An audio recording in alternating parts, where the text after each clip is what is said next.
dando uma boa tarde para esse auditório lindo, a todos, a todas, a todos. Dizer a minha felicidade de estar aqui, de conhecer esse campus maravilhoso, essa cidade tão simpática. Hoje, passeando, eu vi a natureza, os estudantes caminhando pelo campus. Realmente é muito bonito, é muito bonito. E dizer, a primeira coisa, dar um parabéns para vocês por toda essa comemoração que tem que ser celebrada. Olha, nós estamos passando por tantos problemas, nós sofremos tantas perdas, perdemos amigos, perdemos para a Covid-19, passamos por esse desgoverno Bolsonaro que acabou conosco como seres humanos, acabou com esse país, e agora nós estamos comemorando essa nota 5, que tem um sentido muito importante do programa de pós-graduação em economia doméstica. Esses 5 anos do curso de serviço social tão pujante, apesar de tão novo, e os 40 anos da revista Oikos, que é uma importância para a área, como disse a professora Rita. Então eu agradeço muito o convite, foi uma viagem longa, mas bonita, subir essa serra foi muito bom, e eu quero partilhar um pouquinho com vocês as reflexões sobre produção do conhecimento, sobre os desafios da produção do conhecimento, sobre o significado de produzir conhecimento a partir do serviço social. E falar um pouco de pós-graduação, dos desafios, enfim, porque a produção do conhecimento não é, tu não produz conhecimento por nada, tu produz para contribuir com transformações e para alimentar a produção simbólica das áreas. No caso, as áreas de pós-graduação, a área 32, que é a nossa área, que articula serviço social e economia doméstica. Nós somos 36 cursos de pós-graduação no Brasil na área do serviço social e um de economia doméstica. Mas existem muitas afinidades entre esses cursos que podem ser complementadas. Hoje nós passamos a manhã inteira falando sobre isso, pensando em que articulações poderiam acontecer. Mas antes de entrar no tema mesmo que é esse, eu quero dizer que chegar numa nota 5 é fruto de uma história. Não é fruto só do trabalho de quem está hoje presente. Então, é uma história de 30 anos, não é pouco tempo. É uma história que foi construída por muitas mãos, por muitas cabeças. Não só de professores, pesquisadores, mas de cada um de vocês que passaram por aqui. Cada um, porque a gente faz história também no momento presente. Então, é um desafio, foi um desafio para chegar aqui, de todos, funcionários, né, trabalhadores, professores e alunos. Mas se a gente chegou e tem que celebrar muito, tem um grande desafio de manter. E aí, na fala do reitor, ele dizia isso. Olha, foi um período de pandemia que, embora a gente tenha passado por tudo isso, houve uma avaliação que não foi tão dura e que agora, na próxima avaliação, vai ser certamente mais dura. Eu não sei se vai ser certamente mais dura. E também não sei se ela foi tão leve na pandemia, porque a gente tem sequelas muito grandes da pandemia. Sequelas emocionais, tempos, mudanças de desenho de investigação que foi preciso fazer, porque a gente não tinha alternativa, né? Mas a gente tem também uma mudança de governo, e isto é fundamental. Uma mudança de governo para um novo governo, que tem muitos desafios, mas que tem claro a importância da ciência, que tem claro a importância das políticas públicas, que tem claro a importância da área humana, das áreas humanas e das ciências sociais aplicadas. Obviamente que entra num momento de desmonte absoluto e tem que reconstruir o país. Então, reconstruir sem recurso. E não se faz educação, não se faz saúde, não se faz assistência social sem recursos. Recursos humanos e recursos financeiros. Recursos de estrutura. Não há como pesquisar sem espaços para reunião dos pesquisadores, equipamentos para determinadas áreas, inclusive equipamentos caros. E se tu não tem investimento na área da ciência, e nós tivemos 4 anos sem investimento na área da ciência, e na área da ciência de um modo geral, e na área das humanas, então, mais ainda. É muito maior a sequela do que a perda de quase 700 mil pessoas, que não são só números. Por trás do número tem uma vida, tem famílias, tem um sentimento de perda. Eu trabalho com parceria com uma universidade lá em Manaus, eles perderam professores, eles perderam alunos, o luto foi profundo, mas eles conseguiram, na superação e até em nome dessas pessoas que contribuíram tanto para o programa, sair da nota 3 para a nota 4. Mas uma nota 5, tu muda de configuração, porque a nota 3 e 4 é aquela nota, as primeiras notas, então tu está nos estratos mais baixos. Os estratos mais altos é o 5, o 6 e o 7. Então o nível de exigência é maior, o nível de compromisso é maior, os recursos que vêm são maiores, o número de bolsas que vêm são maiores, as possibilidades de intercâmbio nacionais e internacionais são maiores, mas então é um outro momento. Então agora esse esforço terá que ser feito de novo, por todos, coletivamente, pensando como consolidar essa nota 5, como fortalecer esse programa, como modernizá-lo dependendo da conjuntura, mas nós vamos ter, sem dúvida, um governo que vai favorecer esse fortalecimento. Hoje de manhã eu dizia para as professoras do curso de vocês, né, de pós-graduação, que a fome é um problema gravíssimo nesse país. E é uma das primeiras coisas que vai ser enfrentada. E nesse sentido, o programa de economia doméstica tem muito a contribuir. Articulado com as políticas de assistência, articulado com as políticas de saúde, que o serviço social tem uma longa história nesse processo. Eu quero falar um pouquinho dessa história e dessa... Eu estou falando sem abrir o computador. Isso é bem difícil, porque aí eu acabo falando e não falando algumas coisas que são importantes. Mas eu quero falar um pouquinho, então, de serviço social, né?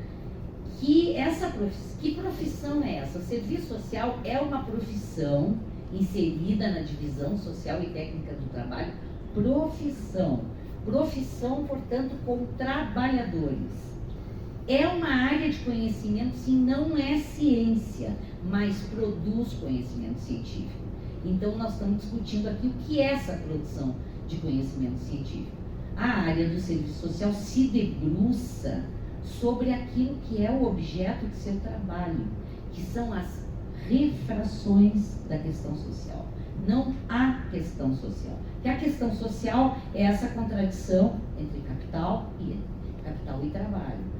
Mas nós trabalhamos com o rebatimento dessas refrações na vida das pessoas, dos grupos, das comunidades, na vida do país, da sociedade. Portanto, nós temos que analisar o contexto para entender os múltiplos determinantes que conformam cada expressão da questão social. E essas expressões, ou eu prefiro usar refração, eu não uso nem expressão, porque eu acho que expressão ainda é pequeno. E o que é refratar? É impactar, é atingir. Bom, lá quando eu corto com a PEC dos 20 anos de congelamento, a EC agora, né, a Emenda Constitucional 95, que congelou por 20 anos os recursos para a saúde, para a assistência, eu estou impactando a vida do seu João, da dona Maria, eu estou impactando o cotidiano das pessoas. Mas isso é um determinante estrutural, lá uma decisão lá do governo federal, do Congresso Nacional, que impacta na vida de cada um e de cada uma de nós. Então esse movimento entre o particular e o universal é absolutamente necessário para entender as refrações da questão social. E elas vão impactar de forma mais intensa naqueles grupos mais vulneráveis. E por que são mais vulneráveis? Eu também não gosto muito do termo vulneráveis, mas vulneráveis no sentido que estão mais expostos às vicissitudes, à falta de recursos, precisam mais do Estado, precisam mais de uma intervenção, mas não porque sejam fracos, porque matam 1 milhão por dia. Porque a gente vai ver a família pobre, ela vai à luta, ela trabalha, ela cuida do filho, a mulher tem às vezes 2, agora durante a Covid cuidou de idosos, cuidou de familiares, foi ao trabalho muitas vezes porque não podia ficar em isolamento. Os entregadores jovens, na sua maioria negros, ganhando pouco, sofreram muitos acidentes, morreram muitos de Covid. Então vejam bem, os mais pobres, os mais vulneráveis, são os que mais sofrem a fome, perdem os empregos, não têm uma estrutura para segurar e até para fazer isolamento. Então vejam bem o quanto as condições materiais de existência de cada segmento social, ele afeta e ele amplia as expressões da questão social ou as suas refrações. Mas essas refrações não são só desigualdades, não são só pobreza, não são só desemprego, são lutas, forças sociais. E às vezes a gente fica muito voltado para a desigualdade, para o desemprego, para a condição de deficiência e não olha para esse ser inteiro, que não é só uma deficiência, é muito mais do que uma deficiência, é um ser humano. A gente olha só para a desigualdade naquele território e não enxerga que o território tem as suas articulações, tem as suas forças sociais, tem as suas redes mesmo informais. Então o serviço social trabalha nessa área linda, né?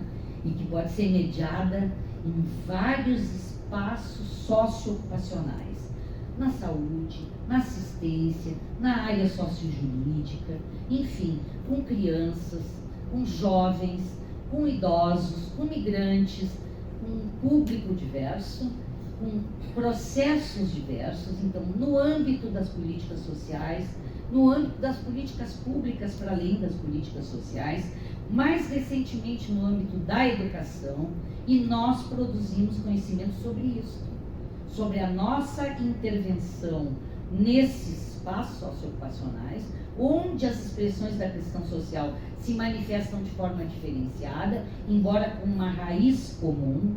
Não existem questões sociais, é uma questão social que é fruto dessa contradição.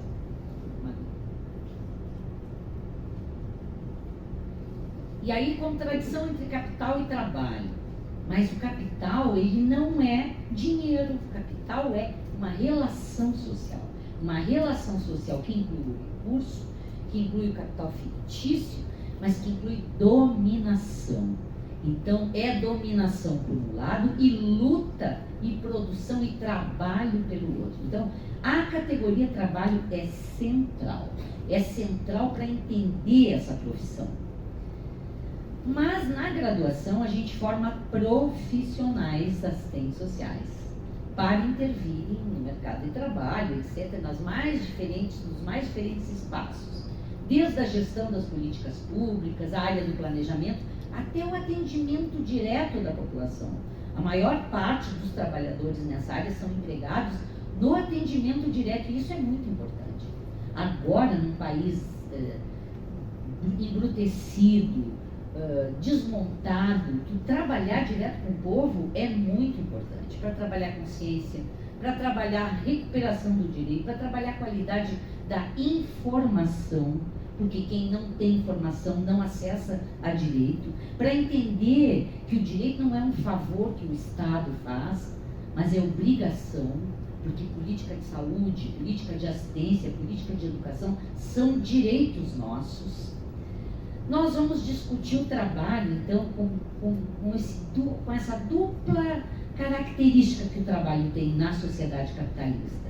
Se, por um lado, o trabalho é ontológico ao ser social, é através do trabalho que tu te humaniza, que tu fala, que tu investe para aprender a falar, para aprender a andar. A contradição do andar e não andar, a criança cai e continua andando, cai de novo até que ela consegue chegar lá e ela está estimulada para pegar um brinquedo.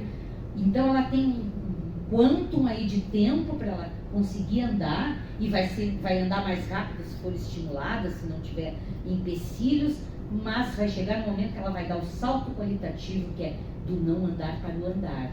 E aí ela para? Não, aí ela pula, aí ela quer correr, aí ela quer saltar. E assim é em todo o processo humano e o processo societário. Então nós temos uma história de um país, Brasil, uma história de colonialismo, uma história de escravismo, uma história de longo período de ditadura onde não havia participação. E temos, por tudo isso, nós temos já um povo flagelado no sentido do racismo, do machismo e etc. essa profissão, além de tudo isso, né, de atender os sujeitos sociais mais vulnerabilizados num país de capitalismo dependente periférico, como é o caso do Brasil, ela se volta ela tem uma característica de ser majoritariamente feminina, num país que a mulher é desvalorizada. Ela tem a característica de atuar e intervir numa era onde o fazer e o pensar se separam, se fragmentam, e tu valoriza muito mais quem pensa do que quem faz. E ainda é uma profissão que se volta para o atendimento das pessoas mais vulnerabilizadas, descartáveis, para as quais o Estado mínimo ou o neoliberalismo entende que isto não vale a pena investir recurso, então pode matar. Então, por exemplo, quando tu não compra a vacina, tu tá matando, paciência, né? Vai fazer o quê? Se tu não tem uma condição melhor de vida para o idoso, paciência. Se tu encarcera o jovem negro e tu não dá oportunidade, tu é contra as cotas, ou seja, tu interdita a pessoa em relação aos direitos, tu não dá a menor condição, condição de vida. Como é que tu queres que o modo de vida, que é uma outra categoria também marxiana, né? Ela que ele tenha valores constituídos e conformados, se ele não teve oportunidade de nada. Lá nos manuscritos econômicos e filosóficos, Marx vai dizer que o olho que não aprende a ver não enxerga, porque eu tenho que educar o meu olho para ver. Só que Marx vai dizer também que tu tem que educar o ouvido para saber escutar, para saber decodificar, que tu tem que educar o olho para saber enxergar, mas também tu tem que educar os sentidos da alma, ele vai dizer. Quais são os sentidos da alma? O sentido do amor, o sentido da cooperação, da solidariedade de classe. O que é a solidariedade? Não é aquela solidariedade cristã, pobrezinho, eu tenho pena, e eu não estou dizendo que tu não pode ter pena e ter a solidariedade da religião, mas não é dessa que eu estou falando. O que Marx está falando, né? Marx fala da solidariedade de classe, que significa que eu sei que tu tem o mesmo direito que eu. E, portanto, quando tu não tem acesso à escola, quando tu não tem acesso ao alimento, quando tu não tem acesso à proteção, eu tenho solidariedade contigo. Eu não vou pensar que as crianças estão sendo mortas lá na África, e isso não me interessa. Me interessa que morram crianças em qualquer parte do mundo. Porque eu tenho que ter esse sentimento humano genérico. Essa é uma expressão também de Marx. Humano genérico, que eu reconheço em todo ser humano o direito à vida. Então, esse mesmo trabalho que faz com que esse homem, o gênero humano, né, o ser humano, homens e mulheres, né, vão superando o seu inumano por essa contradição e se apropriando pelo trabalho, pela relação social, vão crescendo como ser humano. É exatamente por essa força que tem essa categoria trabalho que o capitalismo dela se apropria para gerar valor, para mercantilizar. E tem lá uma coisa que Marx vai dizer que ele chama de lei geral de acumulação capitalista, que é: quanto mais o capital crescer, quanto mais ele se desenvolver, mais pobreza ele vai gerar.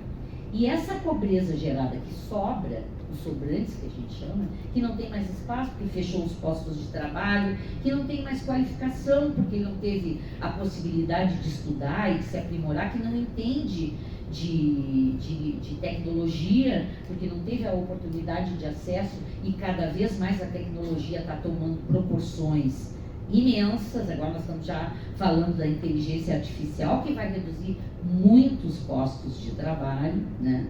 Então esse mesmo trabalho é que vai, esse mesmo sobrante é que vai pressionar aquele que está empregado e baixar o valor do salário que interessa para o capitalista. Então o capitalista tem que gerar pobre, porque é o pobre que vai fazer com que aquele que está trabalhando empregado, pela pressão e pela concorrência, baixe o preço dessa mercadoria, força de trabalho. Então é isso que é a lei geral de acumulação capitalista. Quanto mais o capital se desenvolve, menos ele precisa de mão de obra. Então essa mão de obra qualificada vai ser valorizada? Não vai, porque ele está criando pobreza. Pelo outro lado, essa gente que fica fora e que não tem mais espaço, e esta gente vai se dispor a trabalhar por qualquer coisa, em qualquer condição, com qualquer trabalho precário. Então, debater precarização do trabalho, debater sobre trabalho, debater a relação de exploração dos países imperialistas com os países dependentes, como os países latino-americanos, é fundamental para a gente entender o que acontece com a vida cotidiana. E para o capitalismo crescer, tem duas alavancas que são chaves: o crédito e a competição. Então, crédito e competição, estou pegando as duas alavancas maiores de concentração do capital, vai dizer Marx na obra O Capital. Por quê? Leia-se, crédito e endividamento. Quanto mais endividado, mais dependente. Mas se eu estou endividado com a empresa que me deu a casa, que me deu um uniforme, eu não saio. E eu posso estar aviltado num trabalho precário, sem prazer nenhum, que eu vou ter que ficar preso ali naquele trabalho que eu estou endividado. E assim os países se endividam com os países imperialistas. E assim os países, quanto mais pobres, mais precisam tomar empréstimo, e empréstimo significa dívida. Então vejam bem, concorrência e endividamento, ou crédito, né? O crédito para tu te endividar, e a concorrência vai também nesse nível. Meu colega, que eu deveria estar cooperando com ele no local de trabalho, é o meu concorrente, o meu algoz. Alguém vai para a rua. Tem que cortar o pessoal. Quem é que vai? Vamos concorrer um com o outro. Aquele que era teu amigo vira o teu concorrente. O país vira o teu concorrente. Quem é que vai vender mais? Quem é que vai fazer o convênio tal para se vender? O Estado que disputa com outro Estado, a universidade que disputa com... Em vez de cooperar, concorre. E isso é nocivo. Então o capitalismo é um modo de produção que já está para lá de esgotado, para lá de ultrapassado. Só que a gente ainda não constituiu essa nova forma de sociabilidade, que é a superação do capitalismo. Bom, então nós, assistentes sociais e economistas domésticos, é que vamos fazer revolução? Claro que não, né? Isso é uma tarefa da classe trabalhadora. Mas cada um no seu espaço tem que contribuir com processos sociais emancipatórios. Porque no capitalismo não dá para falar em emancipação social.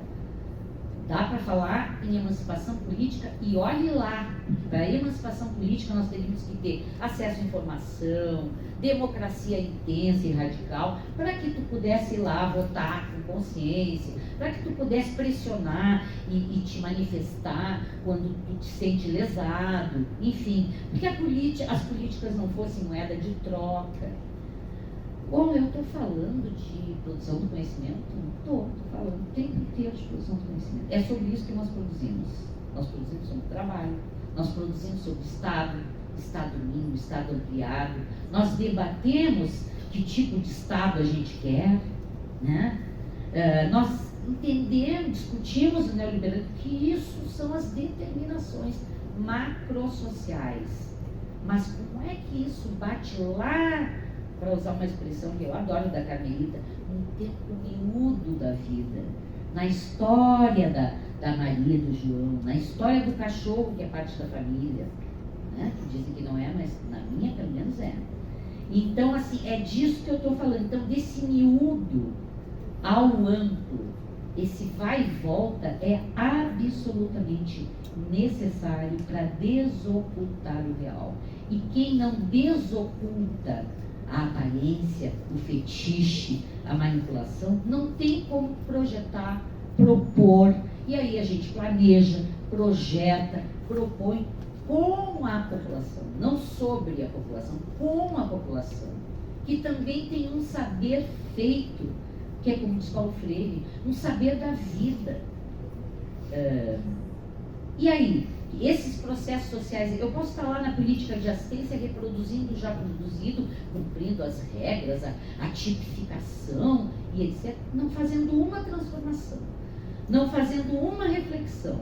Ou eu posso, claro, entender as regras, porque eu preciso entender, eu tenho que me apropriar da política, é parte do conhecimento que me é exigido como profissional assalariado, que vai ser contratado, que tem demandas de cada política. Eu peguei a assistência como exemplo, mas Mas, para além disso, eu tenho que trabalhar processos sociais emancipatórios. E quais são eles? Aqueles que estão associados ao processo pedagógico de participação. Para quê? Para participar mais. Para exercitar a participação para participar mais. Porque só chega a democracia com participação. E esse processo pedagógico de participação inclui os processos de capacitação, tu vai te capacitando quando tu participa, os processos de organização, os processos de mobilização, de enfrentamento. Para quê? Para gerir de forma mais autônoma a tua vida, para gerir com respeito ao coletivo. Eu não posso estar preocupado só com o meu umbigo. Lá na questão judaica, Marx vai dizer assim que o problema nosso da sociedade civil é que o direito do outro limita o nosso. O meu direito vai até onde começa o direito do outro. O direito positivo, né? Só que assim, eu só sou feliz com o outro. Eu preciso do outro para me realizar. E a prova da pandemia, aí o reitor de vocês falou muito bem aqui, dizendo, quando a gente ficou distante, aí que a gente viu quanto somos seres sociais. Como o serviço social é importante, como a economia doméstica é importante. São áreas importantíssimas, porque lidam com o social. Tem essa possibilidade de acessar o mundo do sujeito, a entrar na casa dele, a ouvir as suas histórias, a ouvir as suas narrativas e auxiliá-lo a pensar de forma mais ampla, não se culpabilizando, não achando que um elemento é o único que explica o processo de desigualdade. Eu trabalho muito com populações em situação de rua, e aí eu vou fazer uma pesquisa e pergunto para o sujeito que está em situação de rua: por que tu veio parar aqui na rua? E ele vai dizer: porque eu perdi meu emprego. Então, o desemprego é o motivo dele estar na rua. Tá, mas por que tu perdeu o emprego? Porque eu bebia e aí eu acabei perdendo o emprego. Então, é o alcoolismo o motivo que levou ele para a rua. E aí o alcoolismo provocou o desemprego que levou ele para a rua. Mas por que tu começou a beber? Porque eu apanhava em casa, porque eu sofria violência desde criança. Então, era uma maneira de eu esquecer da vida, era tomando a minha cachaça. O que levou esse sujeito a morar na rua? A violação de direitos na família, o alcoolismo ou o desemprego? Todos juntos. Uma articulação de múltiplas determinações. Se eu disser que é só o desemprego, eu estou olhando só para uma parte do real, não para a totalidade. A leitura de totalidade é essa interconexão entre múltiplos elementos. E aí, todas as áreas são importantes. Eu não posso discutir política sem discutir fundo público, financiamento. Eu não posso discutir política sem discutir o planejamento. É tecnocrático, é vertical, eu vou ouvir os sujeitos. Enfim, eu não posso discutir uma política sem estrutura para essa política. Onde nós vamos atender as pessoas? Onde nós vamos dar aula se nós não tivermos sala de aula? Eu não posso discutir política sem gente. Se aposentaram, adoeceram, foram substituídos, não foram. O que aconteceu? Os que ficaram estão sobrecarregados e, obviamente, o produto do seu trabalho não será o mesmo. É sobre isso que o serviço social pesquisa. Sobre isso, sobre todas essas coisas articuladas. Para produzir um conhecimento não contemplativo. Porque aquela coisa, eu quero conhecer por conhecer, não é para nossa praia, não. Nós queremos conhecer para intervir, para transformar. Mas então eu vou terminar com a pobreza? Não, mas eu posso contribuir para que o ciclo transgeracional da pobreza não se reproduza de forma naturalizada. Para que a violência e a brutalidade, que hoje é uma característica da sociedade moderna, não seja naturalizada. E como? Educando razão e educando sentidos. Olho, escuta, sensibilidade. E aí eu falava ali dos sentidos, né? Que o olho que não aprende a ver, e que Marx fala dos sentidos, mas também fala dos sentidos da alma, ele vai dizer. Mas na verdade é esse sentido de fruir o sentimento do outro, de me doer pela perda do outro, de me doer porque o meu colega perdeu o emprego, de me doer porque o fulano perdeu a mãe. E de não fazer como o Bolsonaro, que fingia que estava com falta de ar, brincando com o sofrimento das pessoas, brincando com o sofrimento das famílias enlutadas. Isso é a coisa mais desumana que alguém pode fazer na face da terra, qualquer pessoa que seja, mesmo que não fosse o presidente da República. E ninguém tem o direito de fazer isso, ninguém tem esse direito. Então, o ser humano ele tem que ser humanizado, e nós estamos cada vez mais embrutecidos. E aí, há que endurecer-se, sim, né? Pelo sem perder a ternura Hamas, como dizia Guevara. Então, é disso que nós estamos falando. Então, poesia, sim, na sala de aula. Poesia, mediação da arte, sim. Mediação da comunicação, do vídeo. Nós vemos uma era digital. A comunicação, a informação é chave. Qual é a principal ferramenta que nós utilizamos para realizar o nosso trabalho? É o diálogo, é a aproximação, seja no grupo, seja um atendimento individual, seja numa reunião. Eu uso a palavra, eu uso a linguagem, mas eu posso usar o visual, eu posso usar os dados. Se eu disser para vocês que algumas pessoas estão se queixando porque estão com muito trabalho, ou porque estão adoecendo em função do trabalho, é a mesma coisa que eu dizer, desse grupo aqui, 90% ou 70% já sofreu. Então, quantidades e qualidades. Objetividade é subjetividade. Não há subjetividade sem um objetivo que a conforme. Primeiro a matéria, depois a ideia. Primeiro a vida, o homem carne e osso na sua atividade prática, depois o pensamento que ele faz de si. Não temos que encaixar a família em conceito de família, temos que criar conceito que espelhe a família hoje. Tá? Eu estou falando muito de família, não é meu tema de debate, mas porque eu sei que é um tema central para a economia doméstica, né? E é muito bom que esse curso esteja, e eu acho que esse curso tem um espaço muito grande agora nesse governo Lula, porque o enfrentamento da fome não é só a responsabilidade do governo Lula, né? É da sociedade brasileira. A gente não pode aceitar mais, nós estamos cheios de novos desafios.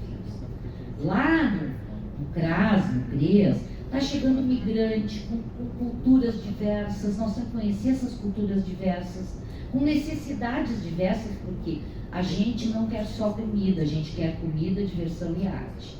Então, é uma necessidade humano-estética, é uma necessidade humana a arte, é uma necessidade humana fluir. É necessário a gente ir para o barzinho conversar com os colegas. Somos seres humanos, sociais, não somos máquina. E é disso que o serviço social fala e produz conhecimento. A produção do conhecimento, ela não pode ser superficial, ela exige pesquisa. E aonde que nós formamos pesquisadores? É na pós-graduação. Na graduação a gente forma profissionais. Na pós-graduação nós formamos pesquisadores, professores e recursos humanos de alto nível. Isso quer dizer que a gente não pesquisa na graduação? A gente pesquisa, a gente cria o hábito que a gente chama de hábitos científicos. Então, quando tu tem aquele aluno que já foi bolsista de iniciação científica, que vive se socar dentro dos núcleos de pesquisa, ele é um outro aluno, é o diferencial. Assim como o aluno militante. Milita no movimento para a defesa do meio ambiente, milita na questão da criança, milita na questão do idoso, milita, não importa que luta, mas está na luta, porque a luta é o movimento da sociedade. Por que os anos 80, né, que foi a década, chamada década perdida da economia, né? Porque fervilharam os movimentos sociais e a pressão foi tanta que a gente constituiu a Constituição Cidadã, que não foi tudo que a gente queria naquela época, mas que foi um marco para que as próprias políticas deixassem de ser favor e benesse e passassem a ser direito do cidadão e dever do Estado, né? Mas foram sendo descaracterizadas. E agora, com o golpe de 2016, o que o Temer fez? Primeira coisa que ele fez, rasgar a Constituição, constitucionalista. Ou seja, a participação popular, os conselhos que eram deliberativos passaram a ser consultivos. A decisão política passou a ser feita por um grupo de notáveis e não mais pelas conferências. Olha o atraso que é isso, gente. E isso foi lá naquele curtinho, mas nocivo governo Temer. Nós não podemos nos esquecer do Temer. Não podemos. Porque senão joga tudo no Bolsonaro, que é uma coisa, né, doentia, mas o Temer foi o grande traíra. O Temer que fez a reforma trabalhista mais horrorosa, que criou esse trabalho intermitente, que terceirizou o trabalho final. Um professor, eu que trabalho numa universidade privada, a gente tem professor que é contratado para dar aquela disciplina e depois tchau, não ganha 13º, não tem férias, não tem coisa nenhuma, não tem vínculo nenhum. Que compromisso tem? Que qualidade é essa de ensino? Que pesquisa que faz um professor que só vai ali para dar aula e volta, que não tem nem conhece direito? Então, sabe, é muito duro. E isso é fruto lá do governo Temer, reforma trabalhista. No mesmo governo Temer foi o encaminhamento da desgraça da Previdência, para os títulos de capitalização, né, tirando toda a lógica da Seguridade Social, uma lógica que era colaborativa. E, por fim, a maldita PEC 95 congelou os gastos por 20 anos e liquidou com assistência, com saúde, com tudo. Graças ao nosso SUS, nós não morremos muito mais. Porque a gente tinha um SUS capilarizado, mas quebrado por falta de investimento. Quebrado. No início, vocês lembram que a gente não tinha seringa, porque não compraram seringa para dar as vacinas. E quanta gente que podia ter escapado morreu. Gente jovem. Iam morrer, claro, uma parte, mas pela má gestão. Então, gestão pública é muita responsabilidade. E a nossa gestão é pública. Mesmo que eu trabalhe numa instituição privada. Porque eu trabalho numa instituição privada, mas eu trabalho com uma política pública. Educação é uma política pública. Eu tenho obrigação de zelar pelo recurso público, eu tenho obrigação de zelar pela qualidade dessa política. Então é disso, a produção do conhecimento caminha nessa forma. Exige pesquisa, não há produção do conhecimento sem pesquisa densa. A produção do conhecimento exige exercício, exige tempo de maturação, exige postura ética, o que no caso do produtivismo não acontece. Porque tu não tem tempo para amadurecer, porque tu vai fazendo como dá para é mais uma mercadoria. E hoje os intelectuais são uma mercadoria do conhecimento, sobrecarregados, adoecidos e produtivistas. Aí tu olha para aquele texto, podia ter feito coisa muito melhor. Mas eu tive 2 dias para fazer aquele texto. E a gente olha para vocês, estudantes, jovens, que estão numa época assim florescendo, já chegam cansados, adoecidos, cheios de problemas, porque estão sobrecarregados por esta vida just in time. E a gente se culpa quando a gente não está trabalhando 24 horas. Se eu for parar para ver um filme, eu me culpo porque eu estou vendo um filme. Só que o filme é aprendizagem também. Teatro é aprendizagem. Discussão com os amigos é aprendizagem. É saúde mental. E aí, o serviço social debate isso, porque isso são as refrações da questão social. Vejam bem, o objeto é as refrações da questão social. Porque a questão social, ela só vai se resolver com a superação do modo de produção capitalista por uma outra forma de sociabilidade, onde não haja a exploração de uma classe sobre a outra, onde não haja classes sociais. Deixa eu pensar na minha cabeça, lá no meu escrito que está aqui dentro do computador, o que faltou. Tem alguns dados. Eu falo da produção do serviço social, que vai desde a discussão sobre o Estado, a discussão dos fundamentos da profissão. Essa profissão, ela muda a partir da implementação da pós-graduação. A gente tem uma ruptura lá no movimento de reconceituação, mas é a pós-graduação que vai fazer uma diferença, porque a gente começa a produzir conhecimentos próprios e a não só a beber nas outras áreas, e a rediscutir a nossa identidade, a nossa imagem, como é que a gente se articula com a sociedade, saindo de uma visão umbilical inicial para uma visão que se alimenta das políticas para se aprimorar e leva esse conhecimento produzido para dentro da sociedade com as políticas também. E por que essa interação e essa articulação entre graduação e pós é tão importante? Porque na graduação tu forma um profissional e na pós tu vai fazer essa pesquisa mais densa, mais profunda e adensar temáticas. E a pós precisa estar atenta ao que a graduação precisa, o que a graduação demanda para que a pesquisa atenda aquilo que a graduação precisa. Se eu estou descobrindo uma forma nova de trabalhar com grupos, se eu estou conseguindo fazer um estudo profundo sobre raça e etnia, eu tenho que levar esse conhecimento novo para a graduação, para qualificar o processo de formação lá do profissional, mesmo que eu seja um advogado, ou que eu seja um economista doméstico, ou que eu seja um sociólogo, porque essas áreas trabalham de forma interdisciplinar. E eu diria mais, nosso desafio é para a superação do interdisciplinar. A gente não está nem no interdisciplinar, porque a gente junta saberes e não os articula. Eu tenho que passar a pensar diferente na relação com outras áreas, ampliando o meu conhecimento a partir dessa troca com a outra área. Mas nós temos que buscar um conhecimento transdisciplinar, para além da disciplina. O saber feito, o saber popular, reconhecer que os movimentos sociais, que as lutas sociais, elas nos ensinam.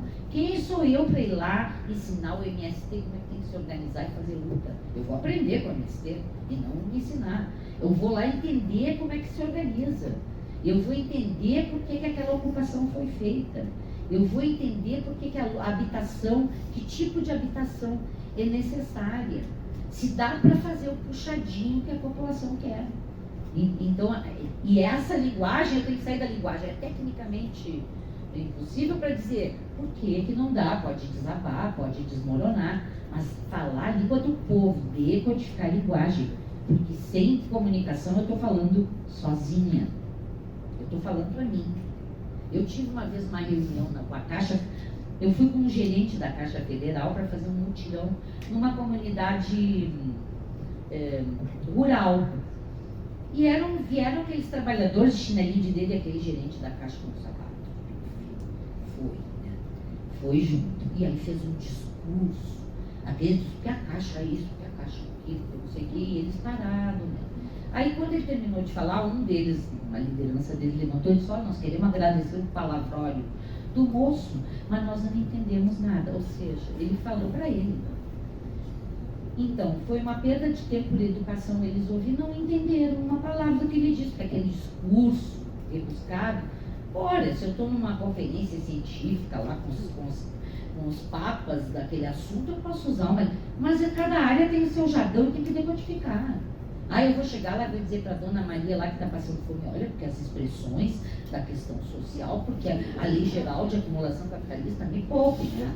Mas eu estou dizendo isso para vocês, para tentar entender que essa é do sistema, é deste modo de produção. Mas para aqueles sujeitos, eu trabalhei com orçamento participativo, por exemplo, eu falava para 3.000 pessoas, e eu tinha que explicar o orçamento do Estado para eles entenderem. E eu dizia, lá na casa de vocês não tem uma parte que já está comprometida para pagar o aluguel, para pagar a luz, esse aqui não tem que discutir. Então, no orçamento do Estado é igual. Tem uma parte que a gente nem pode discutir, que é para pagar o fornecedor, que é para pagar a folha de pagamento. Aí tem só essa partezinha, que é o que a gente pode gastar. Então, o que a gente pode fazer? Pensar o que é prioridade para a gente gastar, e é isso que nós estamos fazendo aqui, discutindo com vocês o que é prioridade, ou se a gente vai ter que se endividar para pagar uma coisa que é mais cara e que não dá naquela partezinha. Então, é discutir com a comunidade, um orçamento público, com rubricas complexas, de modo que eles entendam. E que eles digam, não, eu já tive a felicidade, porque é uma felicidade, eu ia para o orçamento participativo, lá no estado do Rio Grande do Sul, porque eu acompanhei muito orçamento participativo, e eles disputavam, levavam bastante gente, a população para conseguir a escola, para conseguir a cancha poliesportiva, para conseguir o terreno, para construir, no caso da população indígena, eles queriam construir casas, então tinha um grupo ali de população indígena que ia lá pautar, e sempre era uma disputa, ou seja, uma concorrência, olha lá, né? Até que eles começaram a se solidarizar com os outros. E aí dizer, bom, nós queremos uma cancha poliesportiva e aquela escola está sem o telhado. As crianças não podem ter aula, vamos abrir mão da nossa escola, aqueles que tinham maior número, para aquele bairro ali que está precisando, que não tem o telhado. Quando isso começou a acontecer na comunidade, assim, a gente saía chorando das reuniões do orçamento participativo. Esse é o processo. Não é a escola que eu ganhei, que eu levei um bando de gente. É eu perceber que o outro, às vezes, está numa condição pior e que eu tenho que abrir mão para o outro. E que amanhã ele vai abrir mão para mim. E assim o orçamento cresceu muito, foi uma das primeiras coisas destruídas quando os conservadores assumiram. O Lula ganhar não significa terminar com o bolsonarismo. O bolsonarismo está arraigado na sociedade e ele veio. E quando eu digo bolsonarismo, acho que até a gente tem que não usar mais essa palavra. O conservadorismo, que estava embaixo do tapete, veio. Aquele conservador, ele era já conservador. Mas era politicamente incorreto. Ele agrediu uma população LGBT, ou ele ser misógino, ou ele ser homofóbico, enfim, né? Então ele ficava quieto, mas no fundo ele já era. Agora pode, até é bacana fazer arminha, é bacana tu ser, né? Então ele vem para a rua, mas ele está ali, tá na sociedade civil. Marx também diz que o Estado é o espelho da sociedade civil, por isso que ele bota a sociedade civil como infraestrutura e não como superestrutura, como o Gramsci bota. A diferença, Marx e Gramsci aí, ó, tem muito mais uma aproximação do que diferença, mas essa é uma diferença, né? Então ele vai dizer que o Estado é a cara dessa sociedade. Nós temos uma elite conservadora, ruim, que não quer ver os pobres na escola, que não quer ver pobre viajando, que quer os seus privilégios. Então, qual é o grande mote desse Estado mínimo? Uma segurança pública, mas não é a segurança das pessoas, da vida, do direito à alimentação, é a segurança da sua propriedade, dos seus privilégios. É a manutenção, esta é a segurança pública, que tanto é falada e tão defendida. Então, a gente tem que ter clareza que é uma grande luta fazer essa transformação. O José Paulo Neto, que vocês do Serviço Social conhecem, e mesmo quem é do Serviço Social conhece, porque o José Paulo é bastante conhecido, ele fez uma fala na comemoração dos 50 anos do pós-graduação da PUC de São Paulo, agora há pouco, ano passado, não, esse ano, mas mais para trás, né, para o início do ano. Eu já estou em 23, louca para chegar 23, né, para ver o Lula subir a rampa, né. E aí o Zé Paulo disse o seguinte: se a gente voltar no tempo que o Brasil sofreu o golpe, tudo que aconteceu, nós vamos levar 12 anos no mínimo para voltar aquele ponto que nós paramos lá em 2016. 12 anos é muito tempo para voltar o que a gente estava lá, que a gente criticava, que achava que o preço tinha que melhorar, que achava que os centros pobres tinham que ser melhor atendidos, que achava que estava ruim isso e aquilo. Não.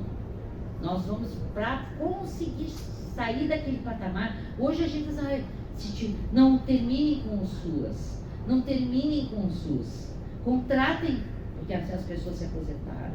É disso que a gente está falando. Então nós temos uma tarefa fundamental para reconstruir o Brasil. E essa tarefa é de todos nós, e de várias áreas. Numa área sozinha não dá conta dessa tarefa.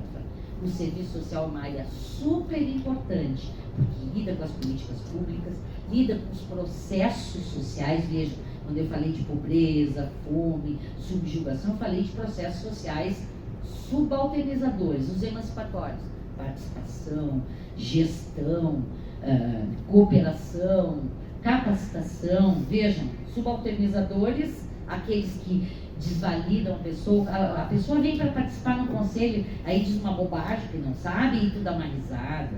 Tu tem que dizer, não, olha, não é assim, mas foi importante a sua participação. Quando a pessoa não vem, da sociedade civil, às vezes porque não tinha passagem para vir, às vezes caminhando com uma criança no colo, em vez de tu dizer, não veio na reunião, porque a parte do governo vem de carrinho, com hora extra e etc. Né? A população não, ela vem como pode. Aí tu tem que dizer, o senhor fez falta, eu senti a tua falta. Eu nunca digo para um aluno meu, tu que não veio, nós sentimos a tua falta. A tua participação é uma outra forma de dizer, de fazer a crítica, de chamar a atenção, mas de forma mais doce. Né? Então essa mediação, hoje é uma discussão importante, é fundamental. Então, que produção de conhecimento, um conhecimento engajado politicamente, um conhecimento eticamente orientado, axiologicamente orientado, axiológico, valor, com clareza de valor. E aonde está o valor? Está no Código de Ética, está no projeto ético-político, está na lei de regulamentação da profissão, está nos debates que a gente faz no IPES, no CDAs, e agora nós vamos ter um IPES, está nas diretrizes da BEPS para a formação e o trabalho profissional, que a gente não separa formação e trabalho. Nós formamos para o trabalho. E o trabalho, para um profissional ético, exige capacitação permanente. Eu tenho que estar me atualizando. Eu não vou ir num médico que faz 500 anos que não sabe as novas medicações, que não sabe os novos equipamentos. E por que um assistente social não tem que saber? O que tem que sair uma nova normativa da política que ele trabalha, que tem mais um processo que pode ser utilizado para ser encaminhado um idoso ou um jovem, ou etc. A gente tem que se atualizar. É estudar para o resto. Quer ser bom profissional? Estuda para o resto da vida. Estuda.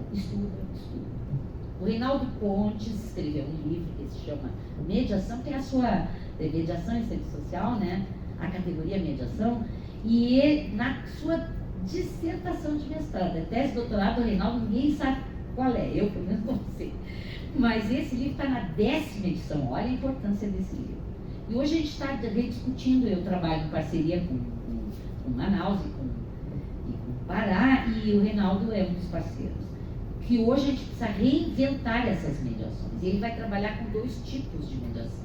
A mediação ontológica e a mediação reflexiva. A ontológica é aquela que eu aprendo e guardo dentro de mim, para eu lançar mão quando eu precisar, na hora que eu tiver que fazer uma mediação reflexiva, na hora que eu faço um atendimento, na hora que eu dou uma aula, na hora que eu dou uma explicação. Ou seja, se eu não tiver ontológica, se eu não tiver o conhecimento guardado, eu não tenho como puxar.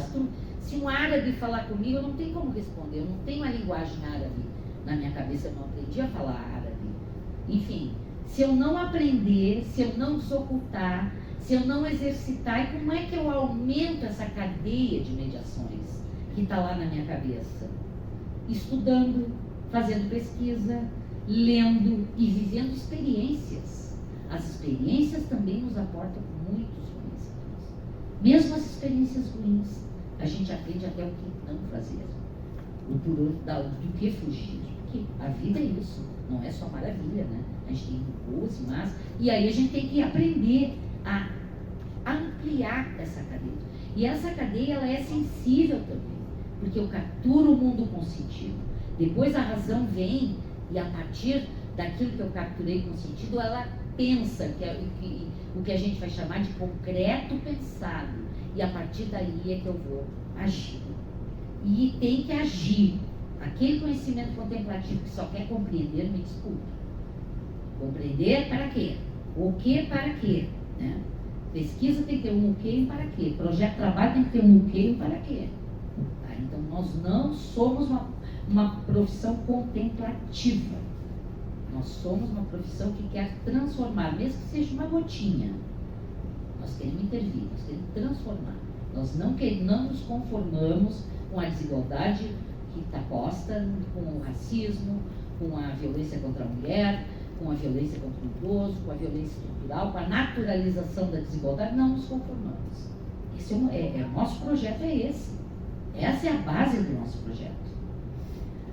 E aí, quais são as aproximações com a economia doméstica? Nós temos que pensar. Essa relação família, essa família não está solta no mundo, ela está contextualizada, ela vive numa comunidade, ela vive na sociedade. Será que uma família árabe tem a mesma procure os mesmos padrões que uma família brasileira? Será que uma família que vive no século XXI tem a mesma postura? A mulher que vive hoje tem a mesma postura que tinha as nossas avós? Claro que não. Valores mudaram. Só que vem o conservadorismo e diz, não, a mulher tem que ficar dentro de casa.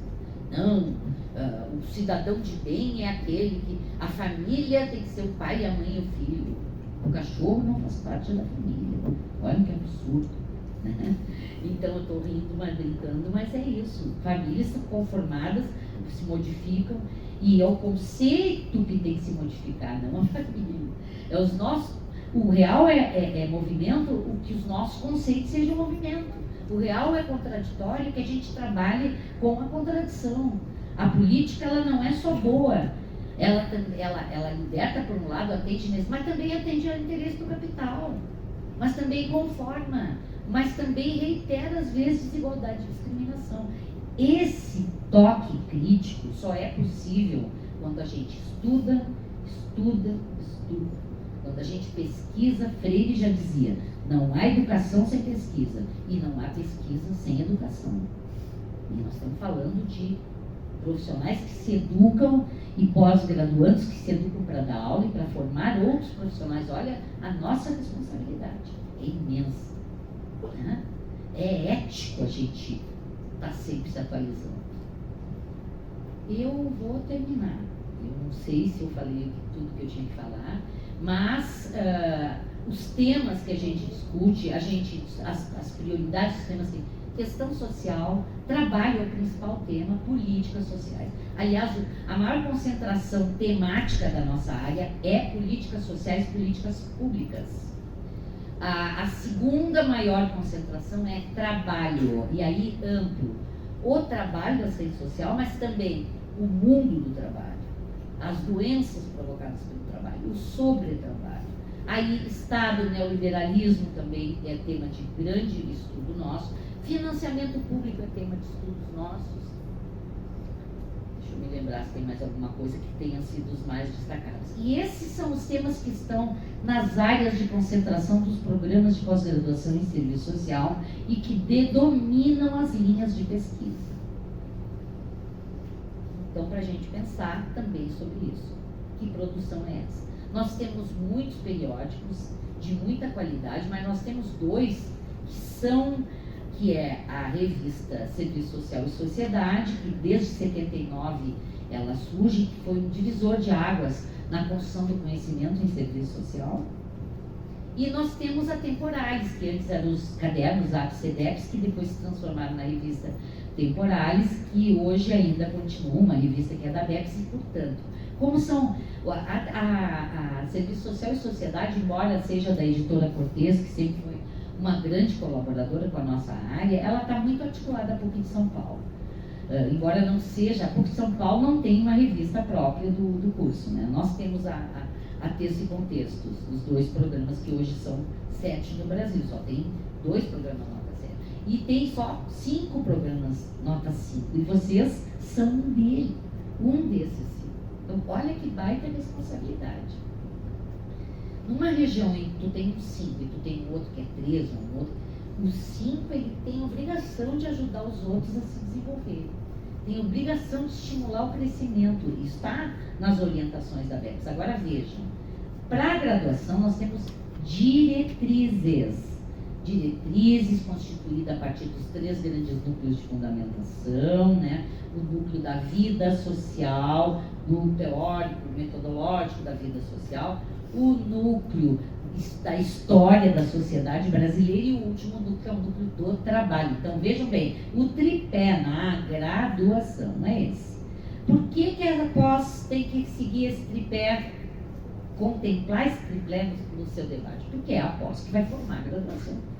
A pós vai formar, o que sai da pós vai ser o professor que vai formar o profissional na graduação. Então, ele tem que ter domínio daquilo que é essencial.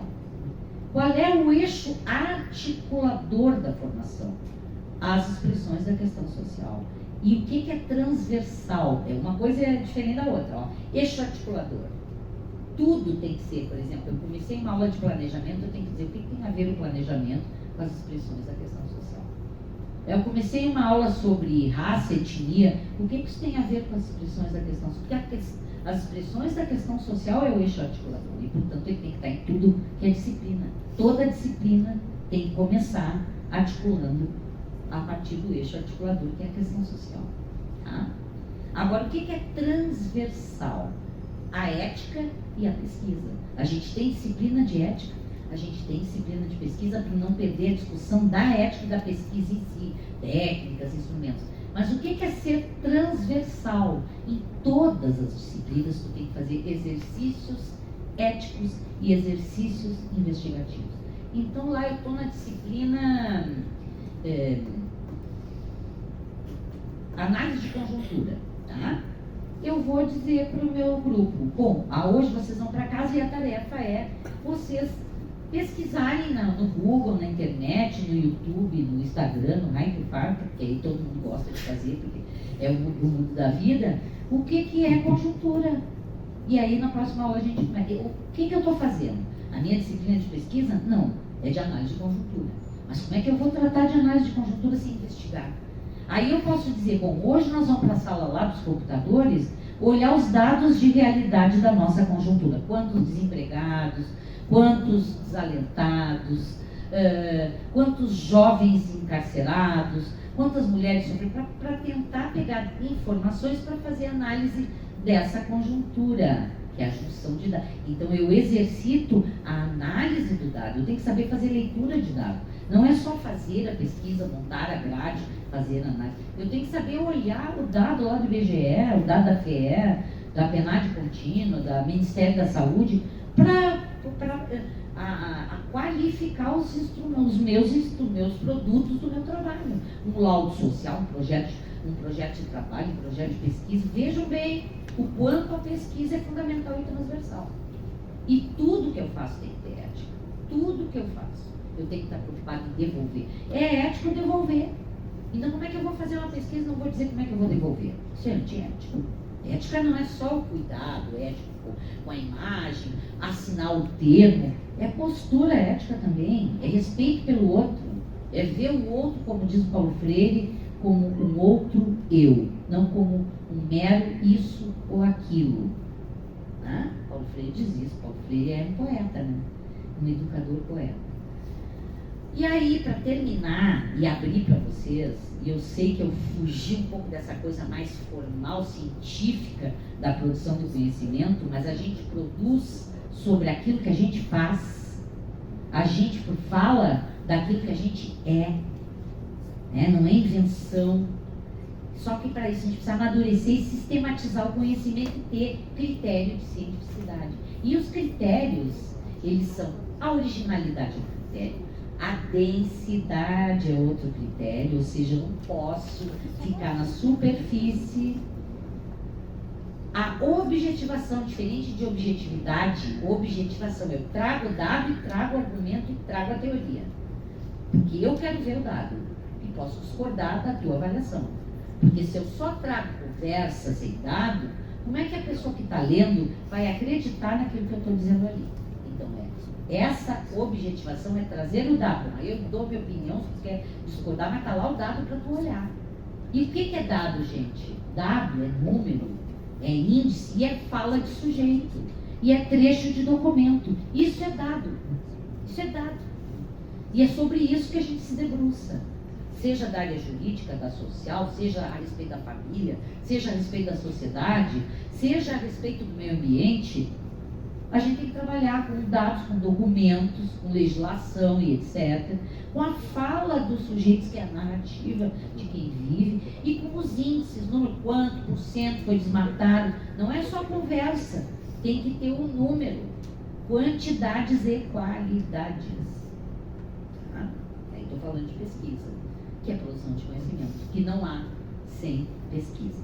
E aí eu quero terminar dizendo assim, que essa profissão do serviço social, ela cresceu muito nos tempos mais adversos.